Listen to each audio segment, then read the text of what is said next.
ഒരു പുതിയ കാര്യം കൂടി പറയാം. 28/3/2020 മെഡിക്കൽ സർവീസസ് കോർപ്പറേഷൻ അനിത ടെക്സിക്കോട്ട് എന്ന കമ്പനിക്ക് ഇമെയിലിൽ അയക്കുന്നു.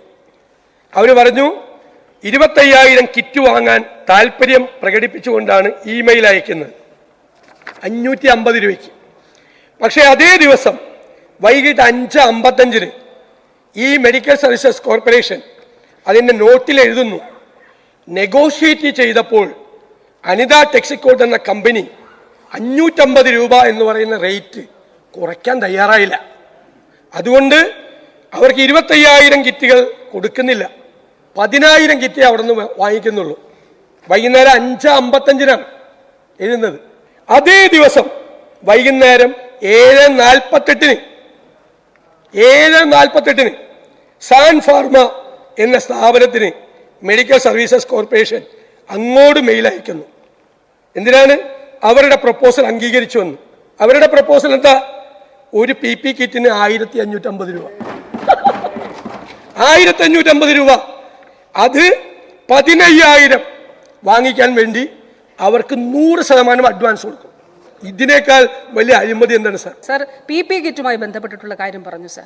സാർ, കേരളത്തെ സംബന്ധിച്ചിടത്തോളം നമുക്കറിയാം, ആ കാലഘട്ടത്തിൽ മഹാമാരി കൊടുമ്പിരി കൊണ്ട് നിൽക്കുന്ന ഒരു കാലഘട്ടത്തിൽ ആഗോളതലത്തിൽ PP കിറ്റിനും മറ്റും എല്ലാ സാമഗ്രികൾക്കും ദൗർലഭ്യം നേരിട്ടുള്ള ഒരു കാലഘട്ടത്തിൽ എങ്ങനെയും PP കിറ്റുകൾ അത് വാങ്ങണം, ഗ്ലൗസ് ഉൾപ്പെടെ വാങ്ങി അത് സംഭരിക്കുന്നതിന് വേണ്ടിയിട്ടാണ് സാർ സംസ്ഥാന സർക്കാർ ശ്രമിച്ചിട്ടുള്ളത്.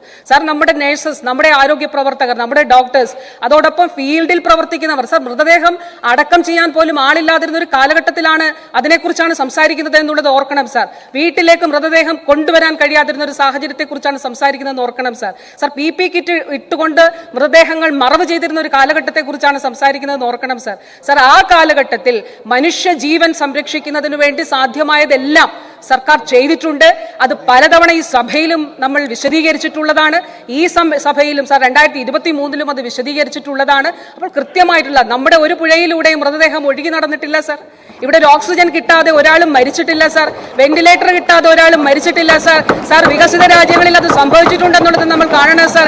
വികസിത രാജ്യങ്ങളിൽ നിന്ന് മുതിർന്ന പൗരന്മാരെ അടക്കം ഇവിടേക്ക് ചികിത്സയ്ക്ക് വേണ്ടി വിട്ട സാഹചര്യം ഉണ്ടെന്ന് ഓർക്കണം സാർ. ഞാനിവിടെ നിങ്ങളുടെ മെഡിക്കൽ സർവീസസ് കോർപ്പറേഷനിൽ നിന്ന് നിങ്ങളുടെ ലെറ്ററാണ്, കോർപ്പറേഷന്റെ ലെറ്ററാണ് ഞാനിവിടെ ഹാജരാക്കിയത് സഭയിൽ. ഞാൻ ബഹുമാനപ്പെട്ട സ്പീക്കർ തരുവാണെങ്കിൽ ടേബിളിൽ വയ്ക്കാം സാർ. 5:55 550 രൂപയുടെ മരുന്ന് വേണ്ടാന്ന് പറഞ്ഞിട്ട് എന്താ പിന്നെ നമ്മുടെ ആശാണ് നാട്ടുകാരുടെ പൈസ 7:48 1,550 രൂപയുടെ മരുന്ന് മേടിച്ചിട്ട് കോവിഡ് കാലമാണെന്ന് പറയണത് എന്താണ്? അഴിമതിയാണ്, അഴിമതി. അത് ഞങ്ങൾ നോക്കിക്കോളാം.